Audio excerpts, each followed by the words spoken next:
name's Ben with the band You, Me, and Everyone We Know, and you're watching Project Green Room. Don't wanna sing about girls or what they mean to me. I'm too narcissistic for all the scenery. My mood is never as bright as it seems to be. Transition from Jekyll to Hyde to see. Thanks for coming out, Ben. Thanks for taking the time to interview us, even though it's freezing outside. But it's all good. It's all good. We appreciate anybody that gives a shit enough to, you know, talk to the band. I hear you. So first, just start off with like a brief history of how the band kind of got started back a few years ago.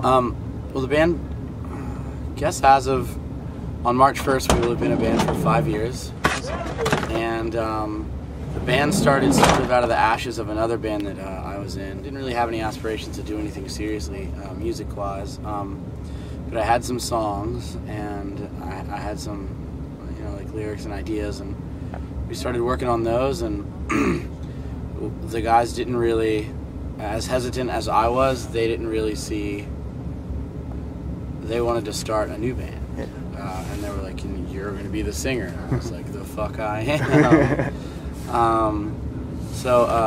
Yeah, I was sort of like thrown into this role unexpectedly, and you know, we just decided that we wanted to get as much done as we could in as short a time as possible, and now 5 years later I'm talking to you with a record out on Doghouse, and you know, things are going the way I think we wanted them to all along. Speaking about the newest record, Some Things Don't Wash Out, you released 2 prior releases independently. Why did you guys decide to go with a label, Doghouse, on this one, and in particular Doghouse? You know, the reason we went with a label in general is because, to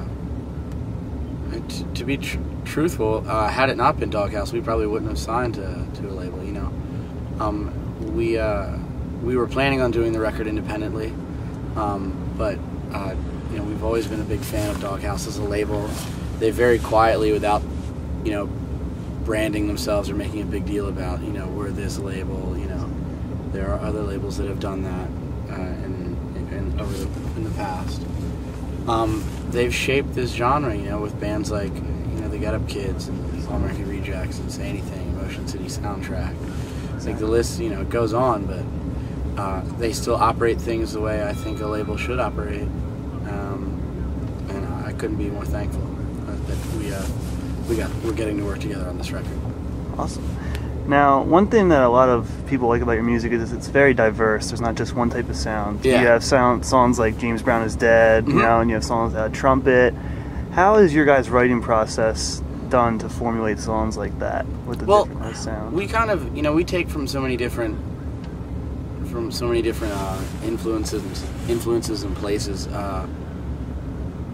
that I guess, you know, we started the band writing just what we wanted to. You know, we were like, we're not really any kind of band specifically, so we'll just write what we want, you know, whatever moves us, and we've done that so far, and I think that's created a situation where if we, you know, regardless of whether or not we go off in this direction of, you know, our core sound or this one, you always know that it's one of our songs. There's not really a mistaking of that. Definitely.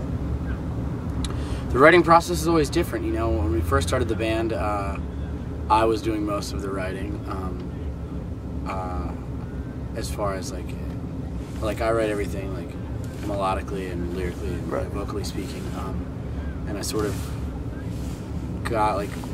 guide the ship, I guess, or the general direction of things. But you know, right now it always changes. Like I'll come to the guys with a riff or an idea or a whole song with rhythm and everything, or like Augie will come to us with a, you know, basically a song finished, and then I'll just write over it, or we'll make adjustments to it, or you know, it's always different, which I think is good. I think it allows everybody to contribute.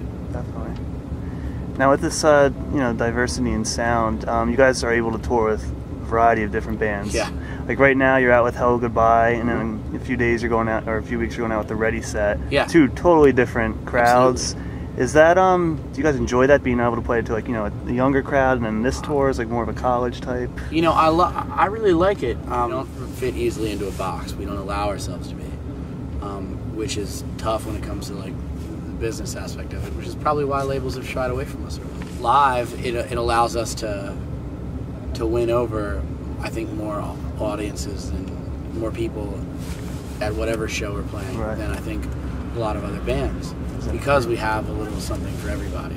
You know, if you're a pop punk kid that digs our, you know, some of our songs like "Living the Dream" and "Some Things Don't Wash Out," you know, we're not just gonna play that shit for 45 minutes. You know, we like that, but there are other avenues, aspects that we want to add to that, and I like to think we help a little bit in expanding everybody's musical horizon, hoping to sort of be that band on the crowd on the tour that we start the show, so we get to set the pace for the night. That's awesome. And you know, those are going to be younger, like, kids, and I'm hoping to be one of those bands that, you know, you discover at 14 or 15 that you stick with for a really long time. Like, you know, I was listening to, you know, when you're younger, you're listening to like what's on the radio, and, you know, what's, you know, the stuff you don't really know where to go to like find music. But then, like, I was, you know, 14 or 15, found Saves the Days through being cool, and it changed my perspective on everything. Exactly. So you know, I don't want to say like we're going to be those people's Saves the Day, because that's a tall order. But, you know, I'd like to.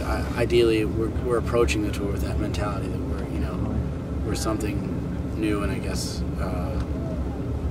something that people can hold on to for a while. Do you guys notice, you know, coming back to these areas more and more, you notice, I was talking to a lot of people, and it was like fans that have seen you, like, they've kind of grown with you. Do you feel like you guys have grown in this area a lot more, the tri-state area? I feel like how they treat you well compared to other parts? You know, I think everywhere we go, we tend to have had fans that have been coming to shows for a really long time, our shows for a really long time. Right. And then, you know, slowly but surely, those fans are sticking with us, and, you know, eventually they convince their friends to come out to a show, and then they're into it. Like, it's been a very word of mouth process. Yeah. You know, we're not. We've been an independent band up until this point, and we've always been a blue collar band, and we continue to be that kind of effort. So, I think in the tri-state area, you know, we've I'd say in the last year and a half, I think things have really started clicking. People sort of get what we're about. With the new music, I think we're accessing and tapping into a larger, group of people that necessarily didn't know about. There's been a lot of press lately, you know, a lot of articles written about the music industry, you know, involving, you know, Ascenders in particular, how everything's kind of, you know, haywire.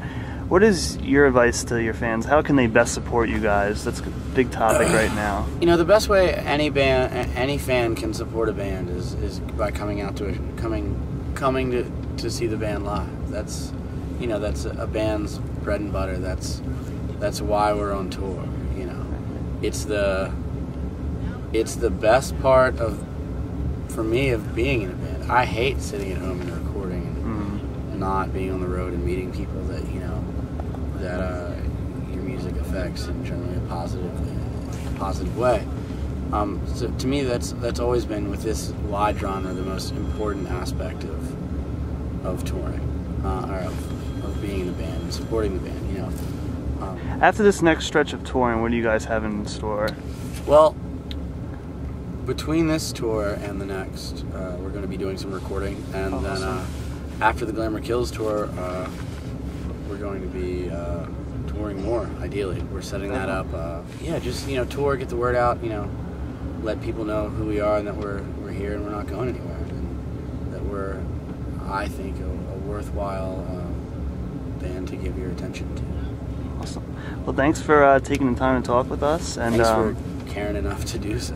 Kidding me, and we're looking forward to the set tonight and tours in the future and new music. Excellent. Thank you. While the years are still on my side.